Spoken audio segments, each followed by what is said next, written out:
Lepas tu nama surat ni surat kecil, surat kecil ya kita pada tengok ni nampaknya.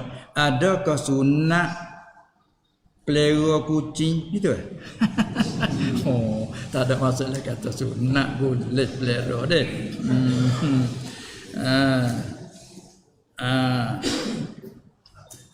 Dan bagaimanakah bulunya? Bulu kucing tu adakah najis atau tidak? Cerita malak dah. Ni kita pergi kepada kaedah umum. Jadi semua haiwan terbahagi kepada 4. Nanti tengok maksud yang mana. Semua yang panggil binatang yang punya roh nyawa, termasuk kita manusia, terbenar dia kata haiwan.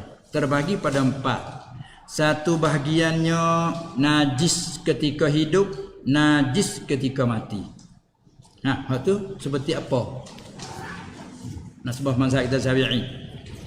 Anjing, babi dan barang yang terporok darinya. Ketika hidup pun najis, ketika mati pun najis. So, yang kedua pulaknya suci ketika hidup, suci ketika mati. Akal hak ni. Ketika hidup pun suci, mati pun suci. Seperti apa?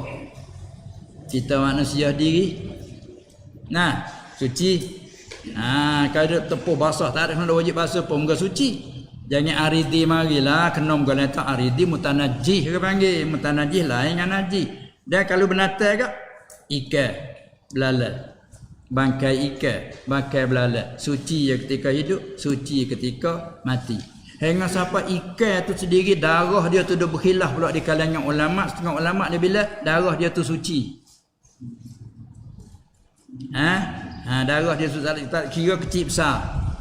Tapi mazhab kita cermat sikit. Kalau hak kecil tu dimaafkan, besar tu itu. Tapi setengah mazhab sama ada kecil besar, darah ikan tu tak dibilangkan najis. Sahabat jatuh dalil tengok kalau jemur khir putih. Tak sebab darah orang lain. Nampak dia mati. Daripada sinilah orang dah buat budu ikan bergapo, ikan mengasai dah bergapo kan kadang-kadang hak besar pakai buh garang gitu macam mana. Ni tu bina takhilaf tadi. Berlaku takhilaf tadi, senang ada apa satu. Dan itu kan sebab di darah lagi dah. Tak ada najis. Masa kita cermat sekali hak kecil-kecil tak apalah dimaaf payah sangat nak buat. Hak besar tu mudah sikit gitu je. Tapi kalau turut setengah mazhab seperti mazhab Hanafi, tak ada apa walaupun ikan yu saumoh pun ada apa garang. Itu kan. Itu masalah apa bahagian yang kedua, suci ketika hidup, suci ketika mati. Belalang, ikan dan kita manusia. Mana? Antibak kecil mana? Uruh. Kecil sana pula kepada uruh. Uruh ni mana pengenalan agama. Kira-kira panggil ni ikan kasar, ni ikan kecil. Hari ni tak ada hak kasar weh. Payah kasar kecil tengok ikan pula. Tak kan? Kalau anak baring kasar ni, tak sabut tangan kasar nak baring. Kasar saya bertanya. Ada tak? Kali ikan kembung, wajib berdua jari, ini ikan kecil, ini kembung kecil. Sampai 3-4 jari ni kembung kasar besar ini kembung.